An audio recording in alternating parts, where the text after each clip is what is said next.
Zac Jackson from The Athletic is joining us here in studio. Zach, how you doing today? Thanks for coming Hey, in. man, come on, man. You didn't get us. Man, this is One-Line King. One-Line King in the building. Zac Man, Jackson. make sure you put that on the screen. Follow him on Twitter. Zach, you got a one-liner for us Yeah, following I that do. Ravens game? I figured that Tyvus is out sick because 2 weeks ago you sat right there and told me the Browns were going to win 9 games. I've been worried about him ever since. Feverish. Tyvus was crashing out in our text chain as soon as that game started yesterday. So I've been worried about the guy. It was bad. He's There's a lot to worry about with Tyvus. Don't worry about it. G. Bush is in this chair, and I'm not going to crash out. He's a sweet boy. Yeah. Zach, we just heard the conversation we were having. We're talking about what the blueprint to beat Green Bay would look like. In your opinion, if the Browns are going to pull off this upset, they're currently 8.5-point underdogs. What does that blueprint look like to avoid? They have to win the way they should have won against the Bengals, right? They have to sustain drives. They have to convert their kicks, convert to red zone, right? And just get it into the fourth quarter and give them a chance. I mean, this defense has made plays. It had a chance in week 1 to seal the game. Didn't do it. And last week, got away from them, even though they played great. So, there will be a game, I promise, where it turns into a high-scoring game because that's the NFL. But probably not this one because the Browns know how they have to win it. The Packers know how they have to win it. And I heard you mentioning it. Only 30% of the passes have even gone over 10 yards. Yeah. And that's because the way the defense is playing them, they're not letting Flacco rip it. They don't respect the run game. They're not scared of other things. They're sitting back and letting it happen. And that's what the Packers are going to do. They think eventually their front seven, which is awesome, will win out. It was good before they got Micah Parsons. Now it's very good Right. with Micah. Let me go ahead, Dustin. Go I ahead. was just going to say, is there something that Stefanski can do schematically in terms of a game plan to open things up?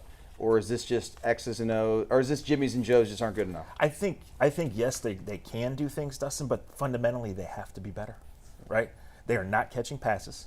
They are not blocking. And when they're open, they're not creating after the catch. David Njoku is not creating after the catch.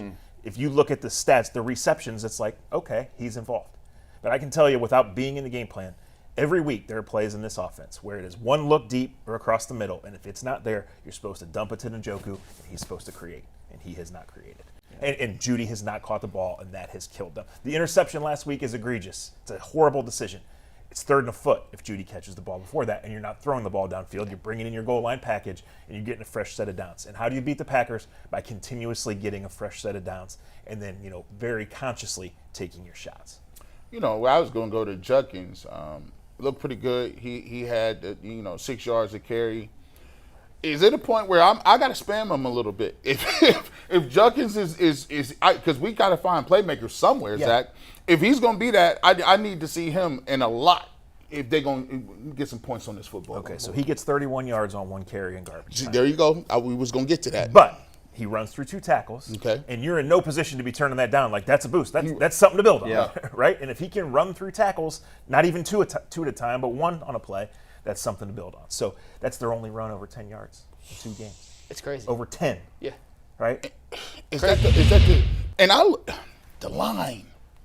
Is it the fact that are they just washed? Is that it? Is that simple as that? I don't think it's fair to say that. It's a possibility, but the tackles have gotten killed, right? And so the tackle that's played, Cornelius Lucas, he's washed. He's been a backup his whole career. He's 36 years old, and he's playing because Jack Conklin has played 1 series all year, and DeJuan Jones has been awful, right? And DeJuan Jones got benched last week. It was hot. He probably was hot, but he got benched for underperformance. I was going to ask about that real quick because there was some mixed signals from how Stefanski said it was handled. DeJuan said he wasn't aware. You're saying it was performance benched for poor performance. Go back and watch the games. He was benched, right? The guy they brought in was acquired 3 weeks ago for the cost of a 2028 7th-round pick, right? He is a completely developmental prospect who is here because they have no one else. Do you think under any circumstances they wanted to put him in that game? No. Right? And then the second time he came in, got called for a holding, and he got benched. Yes. And that's when you get down 24 points to the Ravens, that's what's going to happen. They're going to unleash on you. But they started unleashing on you early, right? The Browns played the way they have to play. They were only down 10-3, and the only touchdown came because you gave up a block punt and a 24-yard scoring drive. And the defense was great all day except for 10 plays, and 5 or 6 of those were Lamar being Lamar. Yeah. Right? So they have their blueprint. They have to run it better. They have to create more first down opportunities. And probably that defense has to create turnovers and give them a short field. Because we've seen, 12 plays, 68 yards, 3 points, right? Like, Yeah, this I is mean, just a bad offense, Yeah. and the fundamentals have killed them. About the offense, Jason has sat in the chair G's in, and all summer got killed for saying he thought that if it was up to the Browns in a perfect world, Kenny Pickett would be their starting quarterback. Jason always said, with the caveat, I don't think he's that good. I just think that's what the Browns would prefer.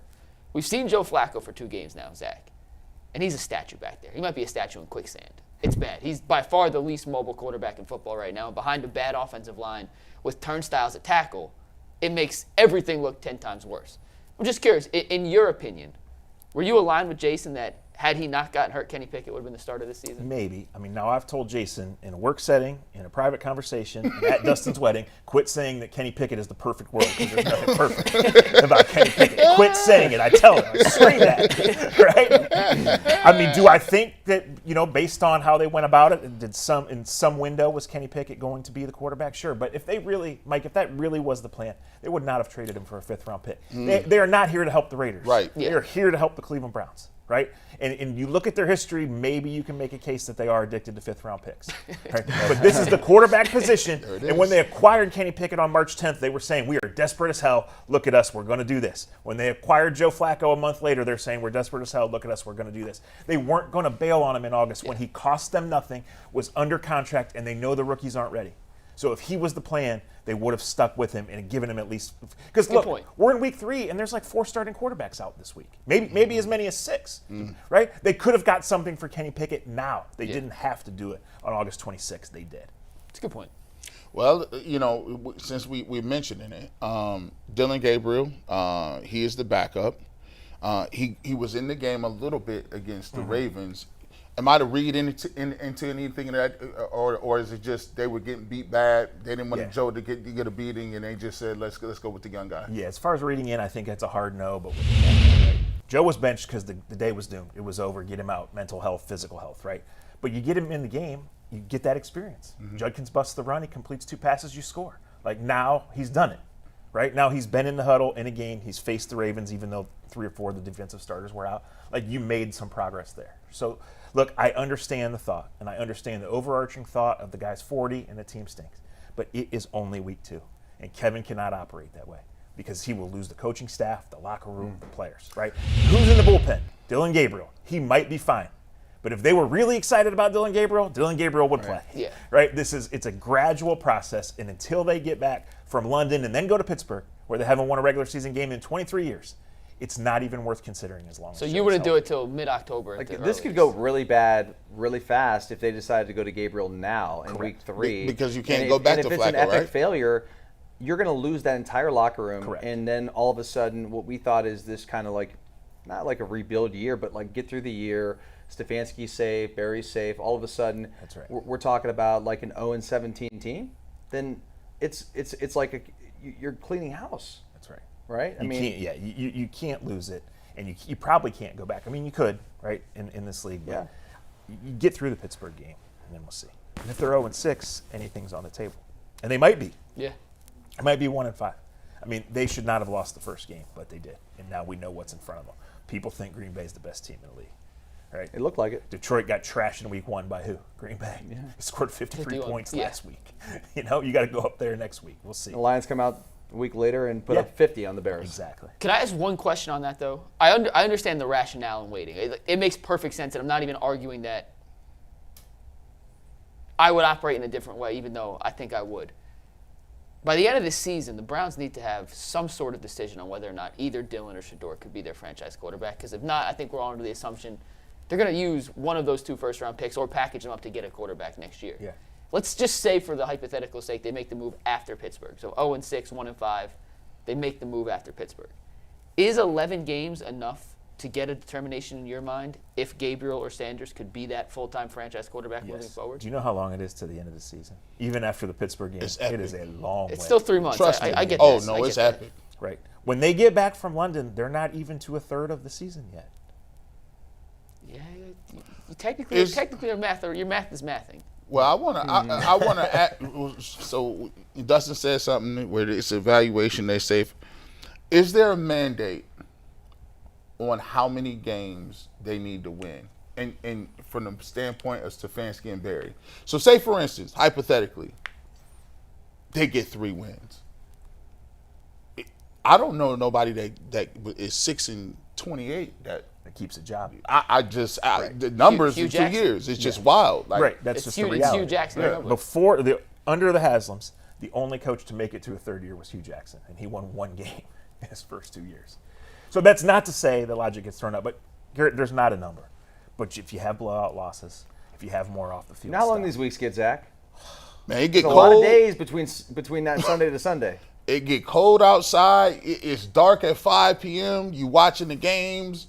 You're still trotting out the same team. It get to a point where the fans start to be like, hold on. Like we can say everybody good in the summer. Summer ain't nobody. It's easy to say that. Yeah, but it just seemed like week 3. It seemed like this is long. Like this is crazy. Like it feel bad bro, now. This morning I walked into my fitness club where I play tennis at 6:45, and there's a 75-year-old lady who works there. Her name's Terry. She's great, and she says, "What are they gonna fire these guys? This is ridiculous. They're stealing money." That's what she said. Well, look, everybody wants a pound of flesh, right? Yeah. Yeah. This is week 3. It's week 3. I get that. But we have to look at the build. If this was a first-round quarterback, you might think about playing him now, right? But, like, you made the decision to go to Joe. You made the decision to bring this team back, right? Like, you made the decision to bring Myles Garrett back. Like, you really can't bail after 2 weeks. It's not Cam Warren. And Joe was in the bad last week. bullpen. But Joe delivered a winning performance in week 1. If they would have won week Absolutely. 1, it would have been, whether yeah. it's 2-0, 0-2, 1-1, however deep you look, why is Joe here? For his experience, for his calm, for getting guys in the right. You have to give him a chance to do that, right? And if guys are still not getting open or not catching the ball or not running the right route or all of the above in a couple weeks, you can explore that. But the reality is you're about to go to Detroit, you're about to go to London to play Brian Flores, and then you come back and play in Pittsburgh. So I would let Joe take those punches. I called him a sacrificial lamb earlier. them You're saying the punches. same thing, basically. And Let Joe him- Joe Yeah. has seen it and done it all in this league. He knows, right? Like the third question the day he was named the starter and he came up in the podium and did his presser, or like, are you the starter or the starter for now? And he looked at the person who asked it like, I can't believe you asked it. And then he caught himself and said, we all know how this works. And Joe knows how everything works in this league, right? Yeah. Joe was Super Bowl MVP and got the contract and got the parade. And about a season and a half later, every fan in Baltimore wanted him out, right? Yeah. And they didn't get their wish for He's 4 more seen years. Every side of the spectrum. But it happened, right? Yeah, so And Joe started as a rookie on about a week's notice, too. He knows what this is like. He was behind Troy Smith. He was a kid out of Troy Delaware. Smith was the. I Troy was start- Smith, that's wild. yeah. He got sick. I guess to play devil's advocate a little bit. I mean, if Joe knows the answers to the test, right? He knows the protection schemes. He knows where people are supposed to be, grasp on the offense, and it ain't looking good. Can we expect that people who may be a little slower processing, who may not have the answers to the test and they're trying to figure it out more, how much success are they going to have if guys are not around them doing what they need to do? And is the roster good enough? Like if Joe flames out at 0-6 and you put the rookies in, is this Cleveland Browns roster good enough to even evaluate whether the rookies are capable? That's fair, and that comes down to tackle play and getting better at the fundamentals, right? And that's probably reinforces why you don't bail now.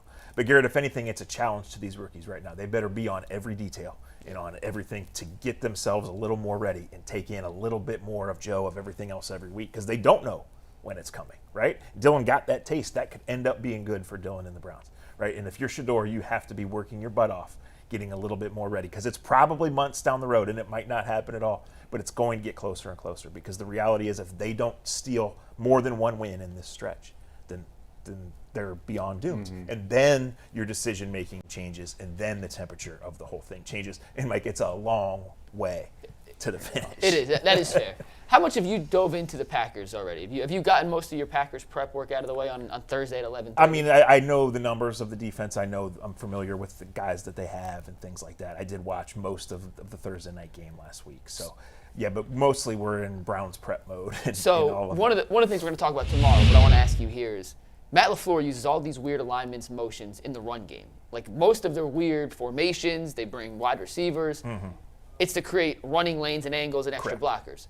Jim Schwartz, on the other hand, plays his wide nine system. He does what he does. Creativity is not necessarily up Jim Schwartz's alley in terms of his defensive schematics. How do you think the new age or new era version of Matt LaFleur's running game matches up against the kind of old school mentality of Schwartz's defensive scheme? Well, it's interesting because the number one thing the Packers want to do is run the ball. Yeah. And run it with Josh Jacobs, right? They have backups nobody's ever heard of. They get their two carries, 2 snaps at a time. They want to run it with Josh Jacobs.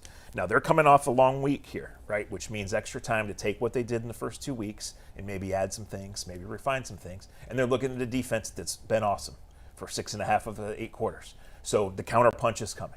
What we've seen against Schwartz defenses the last 2 years later in the season is coming from Green Bay on Sunday, so there's no doubt about that. So, yeah, the Browns have to stop the run. They were awesome at it last week.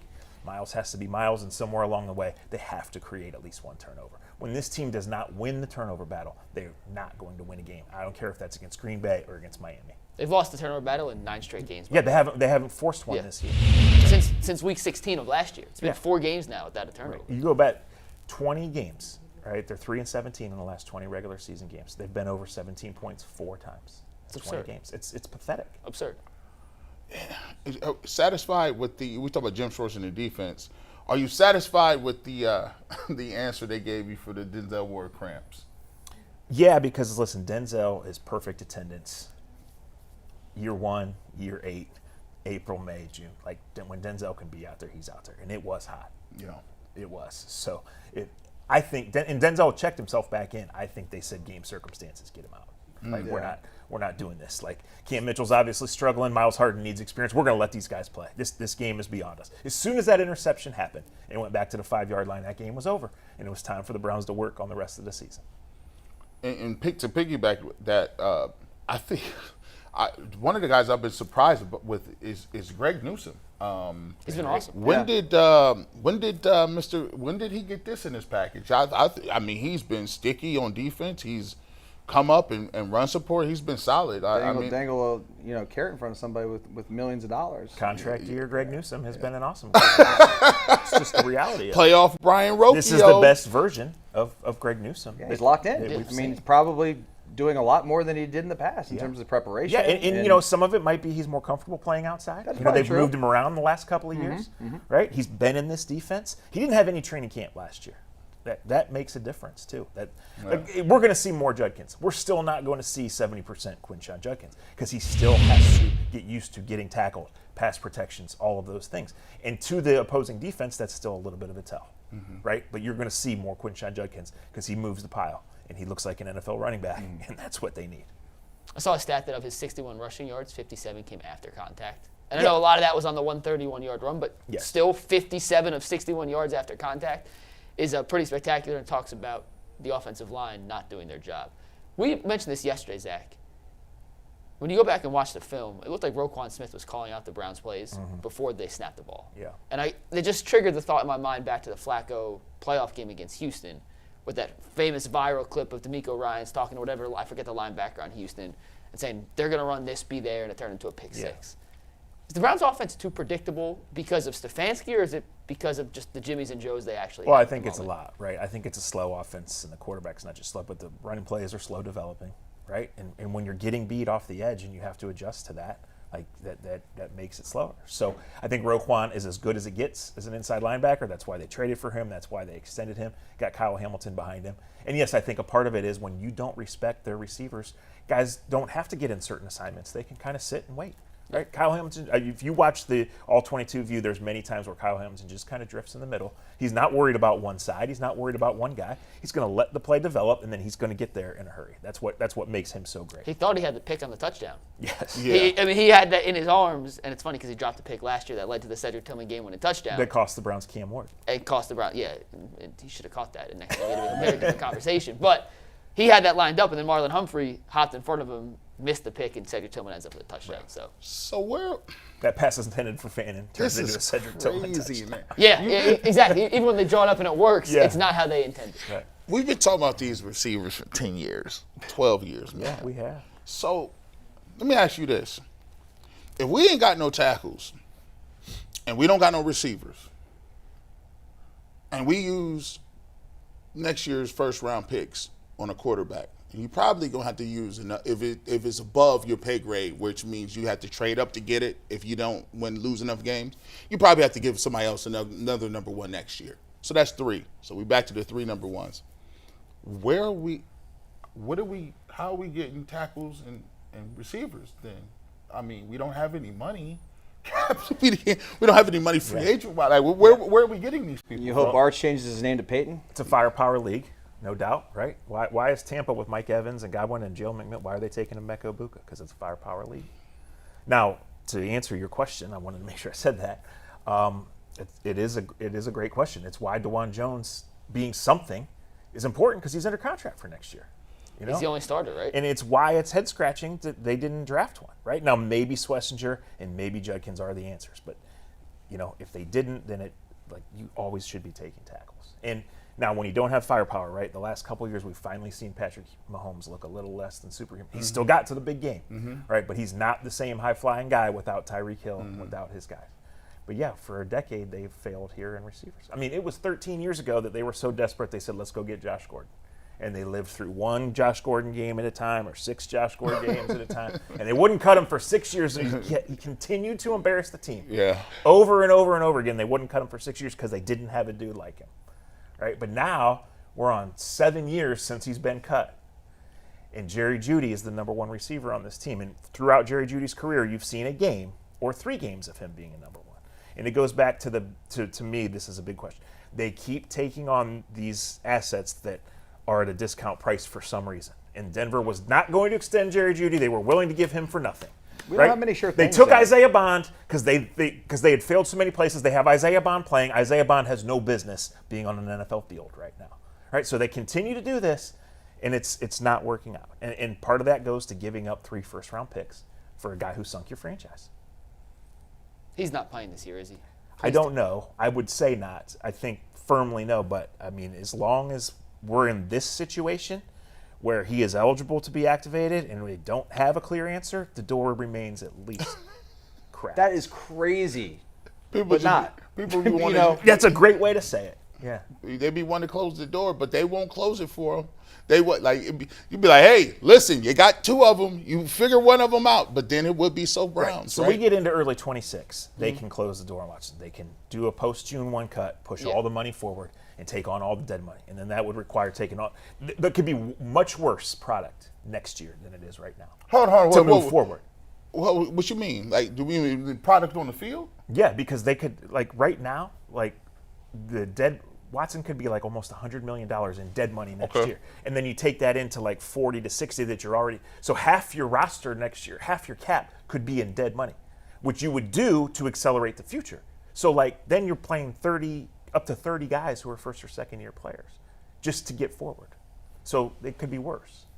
And that's not necessarily the way they have to take. But the other way is to have Deshaun Watson on the roster again and have an $80 million salary cap number, because that's what he holds next year. Right now, $80 million, and they owe him $55 after that on the cap. So you can spread it through 6 years, and the cap keeps going up, or you can take it and move on and finally cut your losses. Zach, let me just... look, Dustin's mind is like, hold on. No, I mean, I'm actually thinking about something else, but I mean, that's crazy. Does Baker playing amazing make this even worse? Because I don't, by the way, I don't on the outside it does. Baker would not have done this here. No, he needed to leave and he needed to grow up. He had to go hit rock bottom, do all his things, find Jesus, all the things he's done. Indisputable. Which is great for him, and I'm happy for the kid. But he was your number 1 pick. He's playing like a top 5 player right now, and we don't have an answer. We got a $46 million guy sitting on the bench. Correct. Watching. And old Baker would have publicly laughed his butt off at the Browns. Instead, he's he just grown waits up, till dude. I give him a lot of credit, man. Yeah, he is. And they've put a good team around him, and they've drafted well, right? And he's not been perfect, but what does elite quarterback play? It's deliver when it matters, and that's what he's doing. So 2 weeks in a row now. But I'm telling you, it makes it really uncomfortable for this organization, because not everyone knows that Baker would not have been that here. Right. So I was looking at something else this morning, and I stumbled back onto the last time they played Green Bay, Christmas 21. It was Baker's next to last game. Oh, that's a 4-pick game. He threw 4 picks. Yeah. They could have won that game too. Right. So I just happened to look at it because I had something else open. They outgain them by 100 yards, and they lose because 4 turnovers. So where have they gone in the 4 Full years? Full circle since? in 4 years. Right. Well, Zach, we'll get you out of here on this, but give us a prediction for Sunday. How do you see this playing I think out? it's going to be ugly. I think it's going to be close. I think the Browns lose something like 16-10. That is wow. That's ugly. That is crazy. 16-10. That is a if they're going to hold them 16, I'm going to actually count that as a win. Did the 7 points come off of like a pick six? I mean, I think they can drag it. I think the defense can turn it keep it into close, their kind of fight. Yeah, that's what I think. We'll give our predictions tomorrow. Mine is oddly close to Zach's, though. Okay. So we're along the same thinking. And when Zach and I are aligned, Zach's usually right. I mean, look, so I feel pretty good what are about this. line spreads? They're perceptions, Yeah. right? And like anytime a home team in the first month of the season in the National Football League is getting more than a touchdown, then the perception is there's a wide gap. Yeah. And that perception is probably reality. But I like If- the if Browns the at more than a touchdown. Zach, just because I know that we're degenerates together. If the Browns had won week 1 and it's close against the Ravens, this spread's what, 4, 5? Maybe. I mean, Green 6. Bay has had 2 dominant Wouldn't be more than a performances. touchdown. It'd be 5.5. Wouldn't It's be more. at Vegas. Would not be more than a touchdown. Vegas Probably on right wouldn't now, be. 5.5. Right, Yeah. right. So Because it's- home teams are not usually getting Never. more than a touchdown. Yeah. Yeah, it'd be 5.5, 6. Yeah. Yeah.